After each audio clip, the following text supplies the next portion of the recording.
et tout, le rôle des joueurs de l'entente de Sétif était très important hein, dans son intégration. Exactement, on l'a vu quand même assez détendu, assez bien dans sa peau, donc avec ses camarades du club qui sont Laifaoui, qui sont Chouchi et Raoul Mouchia. Donc il s'est retrouvé quand même il n'est pas dépaysé, voilà, rapidement dans le groupe. Il faut dire que l'ambiance au sein de l'équipe nationale est formidable, hein, du point de vue relationnel. Ouais. Tout, même ce qu'on peut appeler les anciens, hein, entre guillemets, Karim, Antari Haya sont des garçons adorables, donc très ouverts, conscients aussi que Ziaya est un élément important, donc il a été...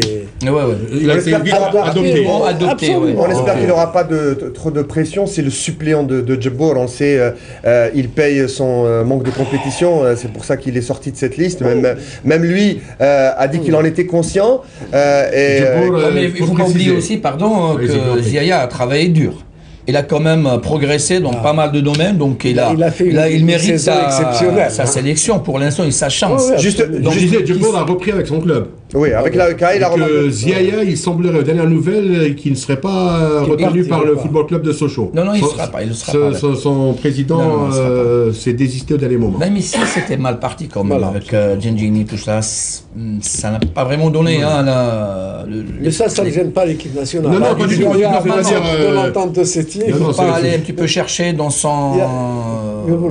Non, mais on sent que c'est un joueur d'exception. Hein. Il peut, même s'il n'a pas signé avec Sochaux, il s'est montré avec l'entente de Sétif et il a une opportunité avec cette Coupe d'Afrique des Nations où tous les observateurs vont être présents, on le sait, tous les recruteurs seront là en Coupe d'Afrique des Nations. Il a un bon coup à jouer. Exactement. En tout cas. Il n'a pas arrêté de jouer le haut niveau quand même africain, donc arabe et tout ça. De la CAF, avec 2 buts et quelques de moyenne par match. Il a joué 4 finales en un mois. On était ensemble, Monsieur Mchala à Bamako, où il n'a pas joué d'ailleurs, il était suspendu. Sétif a manqué de très peu, j'allais dire d'un petit penalty cette finale, et puis ils sont partis remporter, même si elle est moins prestigieuse cette Coupe maghrébine, mais ça reste dans un beau stade, un grand stade face à un grand d'Afrique. Ah oui. L'Espérance c'est une grosse cylindrée. Absolument. Alors, on va revenir avec cette équipe nationale. Je le disais, on avait la crainte pour Antari Yahya. Certains ont dit qu'il souffrait d'une pubalgie, d'autres une déchirure. On va en savoir plus avec l'avis du sélectionneur national, Abbas Adane. Il est à votre micro. أكيد باللي عندنا حاليا في المجموعة هذه اللي موجودة هنا عندنا 2 يعني لاعبين عندهم إصابات مصابين عندنا ميغني وعندنا كذلك عنتر يحيى. نتكلموا على عنتر يحيى الحقيقة هو الإصابة لما انتهت المباراة ضد في الخرطوم باقي مصاب ومشى النادي نتاعو بالإصابة يعني عالج ولكن لحد الآن ما رجعش رسميا للتدريب.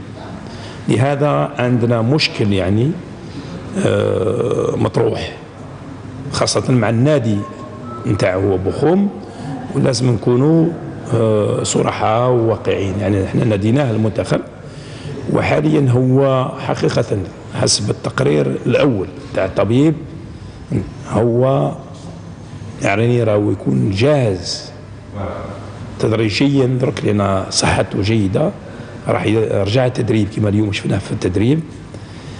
ان شاء الله من 15 يوم يكون جاهز للمباراة الأولى ولكن الميدان هو اللي راح يحكم. ثانيا راح نزيدوا نديروا له تقييم يعني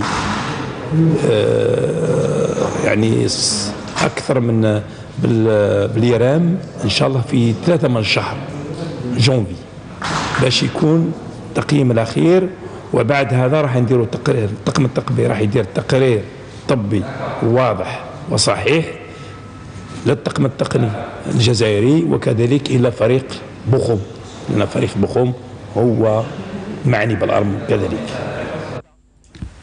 Donc sur Antari Yahya